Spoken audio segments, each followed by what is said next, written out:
Bien, en ce qui me concerne, je n'ai pas connu Bernard d'Espagna aussi bien que plusieurs d'entre vous, mais je l'ai quand même fréquenté à pas mal d'occasions, et de façon assez amusante, souvent simplement parce que nous fonctionnions en parallèle.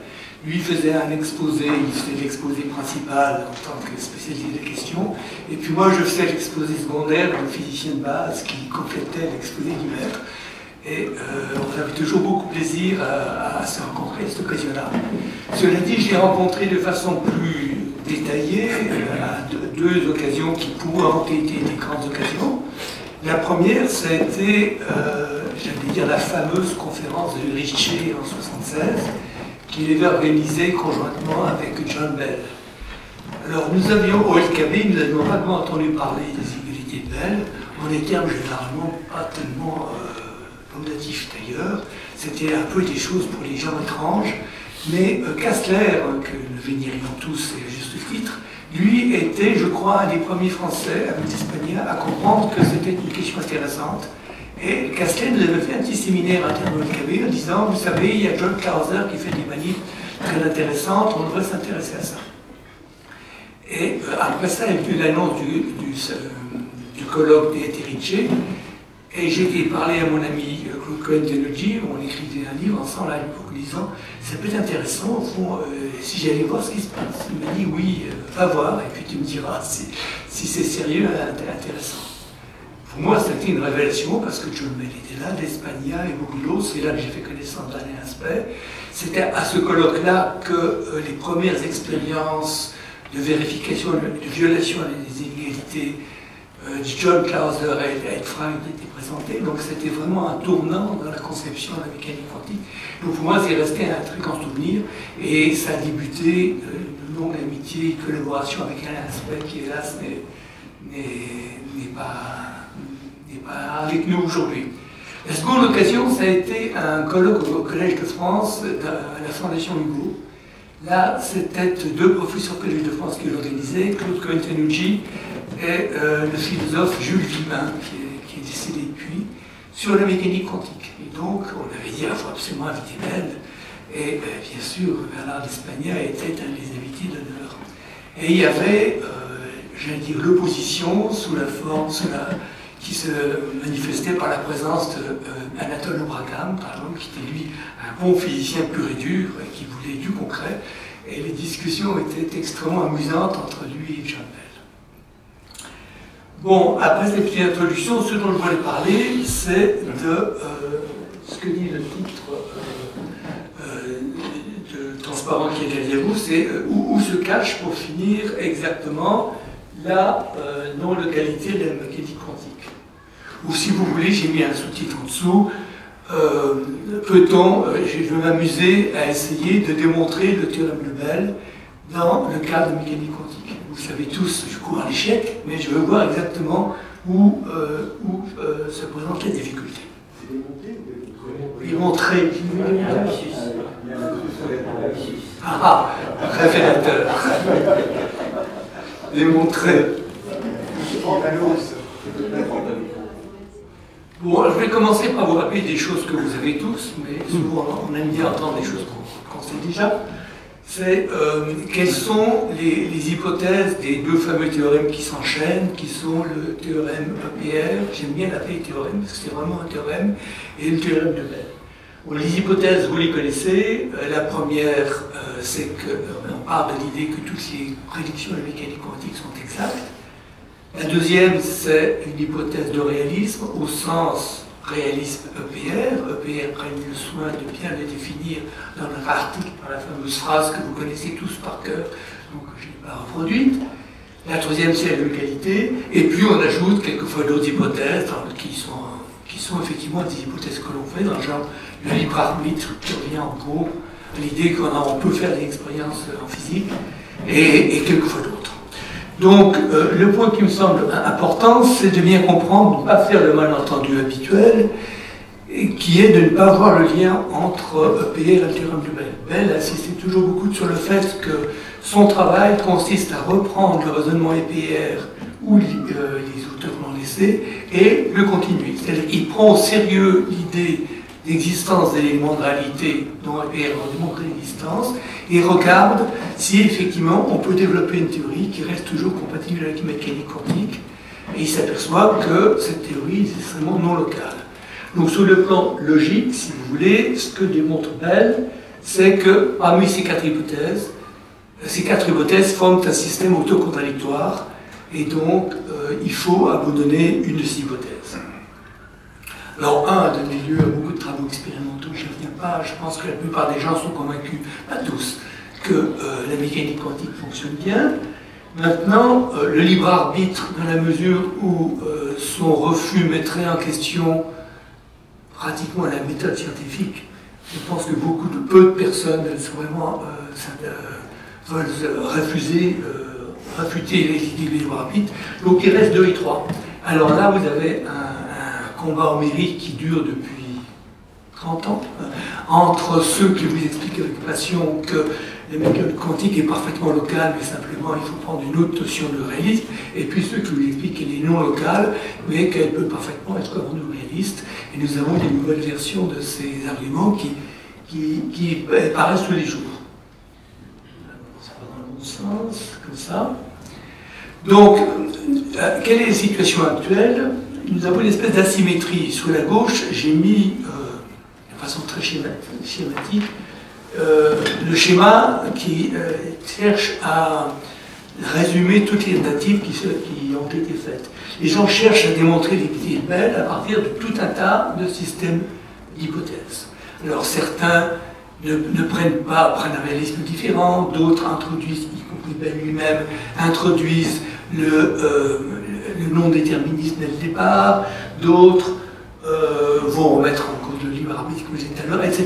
Il y a un florilège très important de gens qui cherchent à démontrer l'unité de Bell, et tous ces efforts sont intéressants, parce que plus vous avez de systèmes d'hypothèses qui mènent à une contradiction avec les observations, plus ça vous permet de tirer des conséquences logiques différentes sur ce qui était supposé. Donc là, c'est extrêmement riche. Et alors, curieusement, je trouve sur la droite, la mécanique quantique, on est content de dire, ben voilà, c'est mon résultat, et puis je ne suis pas d'accord avec le résultat d'en bas. Donc moi, ce que je voudrais faire, c'est inverser cette tendance et me placer dans la flèche de droite, là, et de regarder vraiment ce qui se passe plus dans les détail de mécanique quantique. Alors, tout le temps, je vais l'envers. En particulier, comme vous le savez, on trouve parmi les partisans de la localité, l'argument que j'ai mille fois entendu, je ne suis pas le seul, c'est souvent les théoriciens des champs qui me donnent cet argument, disent mais bien sûr la mécanique quantique est locale, moi je le sais bien, je n'ai écrit que des équations de propagation de l'opérateur qui se propagent sur les cônes de lumière. Donc la mécanique quantique est locale. Et l'argument est juste, à ceci près qu'il faut faire remarquer que pour qu'une théorie soit locale, il faut qu'elle soit locale partout. C'est pas parce que certaines, même la majorité de ces équations sont locales et se propagent sur les cônes de lumière, qu'il faut dire que la théorie est locale. Donc je voudrais vraiment examiner si la théorie est locale jusqu'au bout. Donc ce que je vais faire, c'est étudier une expérience de Bell sous la forme EPRB, c'est-à-dire deux spins singulaires qui sont mesurés par des Einstein et Gerlach, et essayer de jouer le jeu de la localité, faire la mécanique quantique standard et voir quand est-ce que je suis vraiment forcé d'écrire quelque chose qui est non local. Rien plus. Pourquoi ça vient 1? J'ai fait 1. Alors, il y a une chose qui va s'en dire, bien sûr, je ne vais pas utiliser les projections. Si j'utilisais, ce serait trop facile et j'introduirais tout de suite quelque chose de non local. Donc, ce que je vais faire, c'est me placer dans le cadre de la dynamique de Schrödinger ou de Feynman, si vous voulez, sans postuler la projection. Et comme je l'ai dit, de savoir exactement où nous serons bloqués. Donc, je me place un petit peu à un niveau en dessous des exposés, beaucoup des exposés qui ont été présentés jusqu'à maintenant. Moi, mon objectif n'est pas de trouver une nouvelle définition de réalisme, de localité, où j'ai mis avec un poil à titre de plaisanterie de faire la philosophie, c'est vraiment d'être le physicien de base et essayer de voir ce que me disent les équations. Ah, j'ai du mal à me rester souris. Donc, comment coller au plus près, le plus longtemps possible, avec la localité, le formalisme de Bell, la mécanique quantique. Alors, un outil commode, que je pense la plupart d'entre vous connaissez, c'est ce qu'on appelle la transformée de Wigner. Alors, j'ai supposé que tout le monde ne la connaissait pas, donc j'ai mis deux transparents qui rappellent ce qu'est la transformée de Wigner. Ah oui, là, il faut m'excuser, dans la mesure où mon objectif, c'est de montrer ce que disent les équations de la mécanique quantique, je vais montrer quelques équations. Donc, ceux que ça offense, fermez les yeux. Alors, je rappelle donc rapidement ce qu'est la transformée de Wigner. Il y a des experts bien plus savants que moi dans cette salle. On parle de l'idée qu'on peut, à tout opérateur, on peut associer une fonction d'état, qui est un opérateur qui, en gros, rend l'opérateur grand A égal à une valeur réelle petit a. C'est bon, ça a du mal à marcher.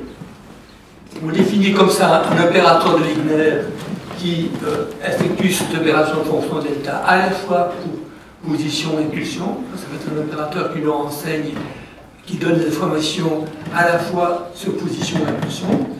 C'est celui qui est défini là. Vous voyez, il y a des fonctions delta en beauté.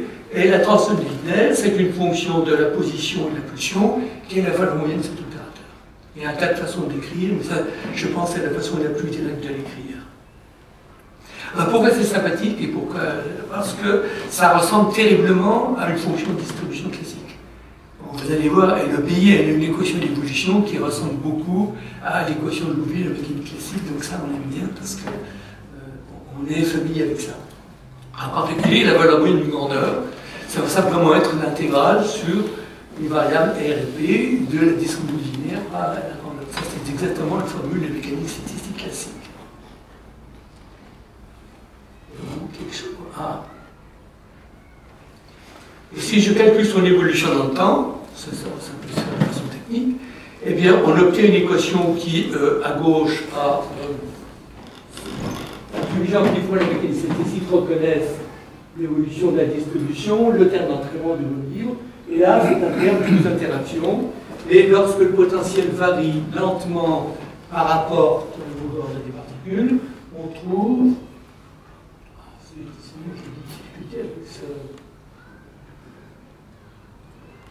trouve que, c'est l'équation qui est écrite là, que la distribution de Wigner se transforme exactement comme une distribution classique.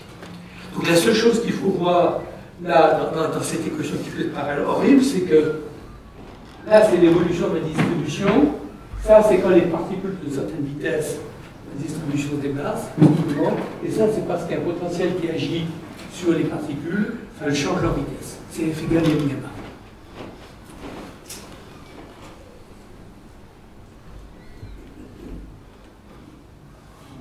Alors maintenant, il me faut faire une mesure de ma particule.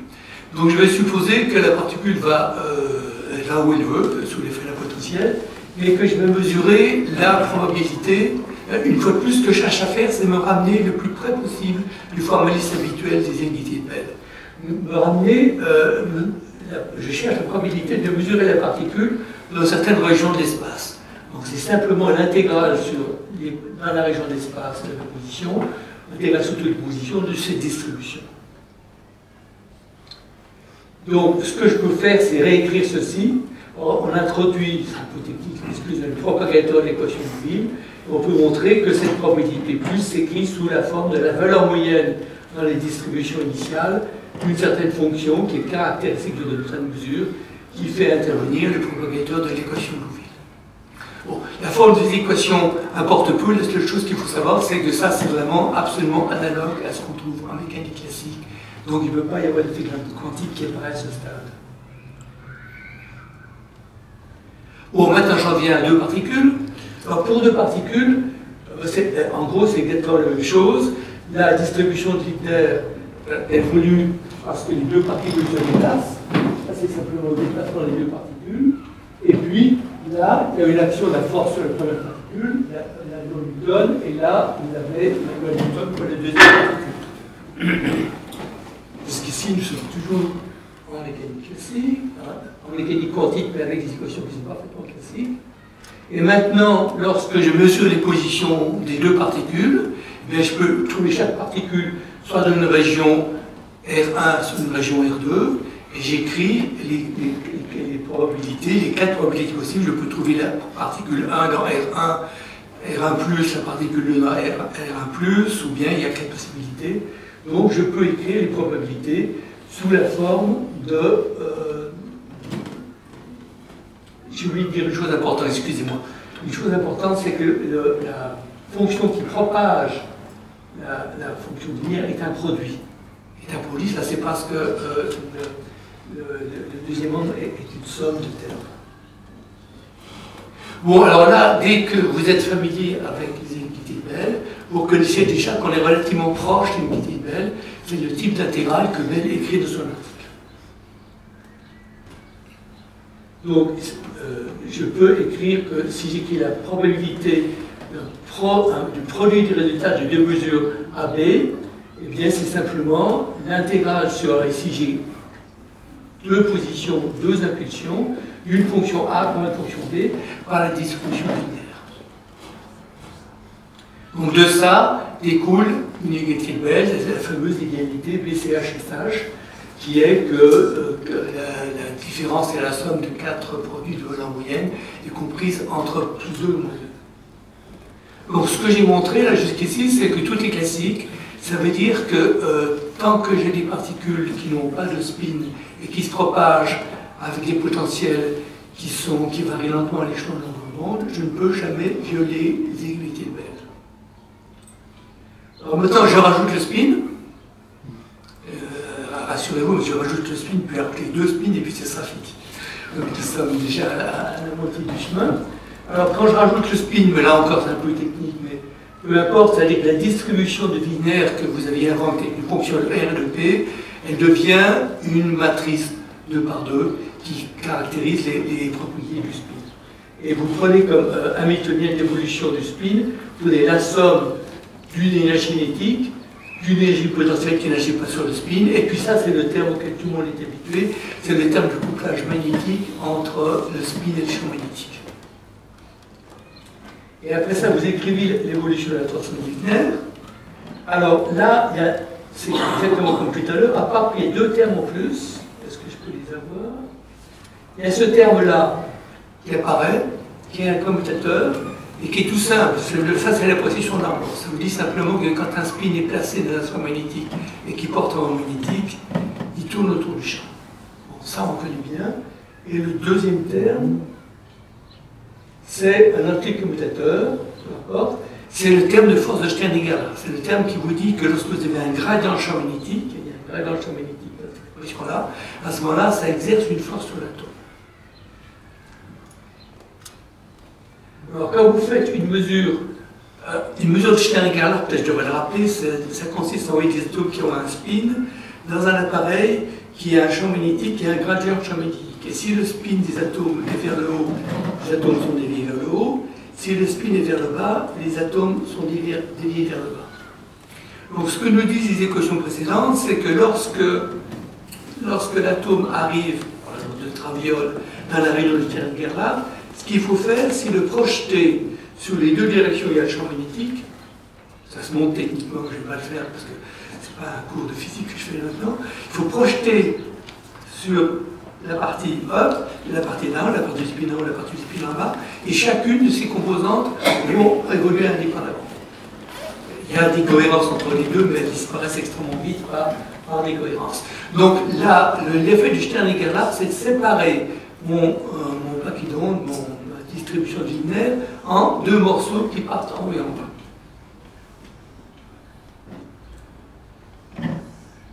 Donc le reste du calcul se fait exactement la même chose, et là encore, on trouve des équations qui sont parfaitement locales, et jusqu'ici il n'est rien écrit qui soit contradictoire avec les mécaniques quantiques, et donc on ne peut toujours pas violer les égalités de Bell, parce qu'on trouve toujours des résultats qui sont dans le même cadre.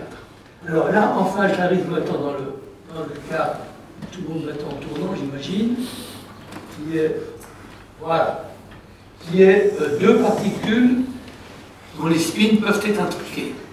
Alors là, c'est là qu'intervient quelque chose qui est très différent, c'est-à-dire que la distribution de Wigner qui ici dépend de deux positions, deux impulsions du temps, et une partie spatiale, et puis il y a une matrice, qui est maintenant une matrice 4-4, qui tient compte des deux spins, et qui peut être à peu près n'importe quelle matrice en mécanique quantique. Ça peut être le fameux état singulaire, ça peut être un état triplé, m égale 0, etc. Mais ça peut aussi être un produit. Alors, deux cas sont possibles.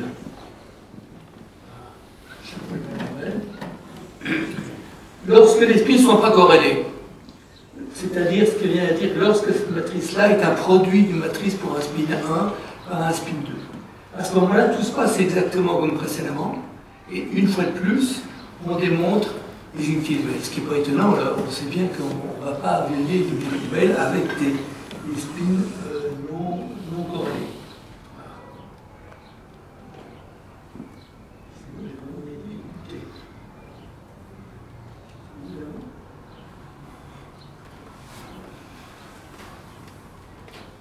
Voilà. Cela dit, maintenant, si la matrice densité de spin, si l'opérateur densité de spin ne se factorise pas, à ce moment-là, ce qu'il faut faire, vous vous rappelez, quand j'avais un spin, j'avais dit, j'ai mon spin qui arrive dans l'élément là, et je le projette sur les deux directions. Maintenant, quand j'ai mes deux spins, c'est une opération que je dois faire, une opération à deux spins. C'est-à-dire que je dois projeter sur les directions d'analyse A le spin, le premier spin sur la direction d'analyse, et le deuxième spin sur la direction d'analyse choisie par Bob. Alice choisit une direction A, Bob choisit une direction B, et je dois projeter simultanément les deux spins. Et alors c'est là que l'opération de projection sur les deux spins de mécanique quantique est irréductible. Là, je ne peux plus la faire de façon locale, parce que si vous calculez ce que vous obtenez lorsque vous projetez, la probabilité que vous obtenez lorsque vous projetez ces deux spins, vous avez quelque chose qui est purement orbital, et puis vous avez une fonction qui est simplement le carré du sinus de l'angle entre les deux directions. Et ça, ce sinus carré, c'est pas sinus carré A par sinus carré B, c'est quelque chose qui est irréductiblement, il n'est pas un produit. Et là, je suis forcé d'introduire des éléments non locaux, je ne peux pas aller plus loin pour proposer la mécanique quantique. Donc pour finir, si on essaie d'analyser cette expérience, on s'aperçoit qu'on a, en termes de localité, on voit qu'on y arrive relativement loin, mais qu'au tout dernier moment, on peut s'y attendre un peu, au moment où il faut projeter les spins sur l'état dans lequel ils vont aller, c'est-à-dire là, on n'y arrive plus. Et donc je pense que ça illustre le fait qu'on peut parfaitement, en mécanique quantique, décrire beaucoup de choses de façon locale, mais il arrive toujours un moment où, si on veut décrire une expérience de Bell, on doit introduire une équation explicitement non locale. Et j'insiste sur le fait qu'à aucun moment je fais intervenir la projection du vecteur d'état, c'est purement des équations dynamiques, c'est des équations qui sont équivalentes à l'équation de Schrödinger. Bon, je crois que je vais m'arrêter là parce que c'était un petit peu plein d'équations, donc un peu. Je ne savais pas exactement qui serait le public, excuse-moi. Je pensais qu'on serait une grande majorité de physiciens, ce qui n'est pas le cas, donc j'ai dû ennuyer une partie de l'auditoire. Mais voilà. J'avais prévu de dire d'autres choses sur les transferts linéaires de spin, mais vu le quantum, je pense qu'il ferait mieux que je m'abstienne. Donc je vous remercie pour votre attention.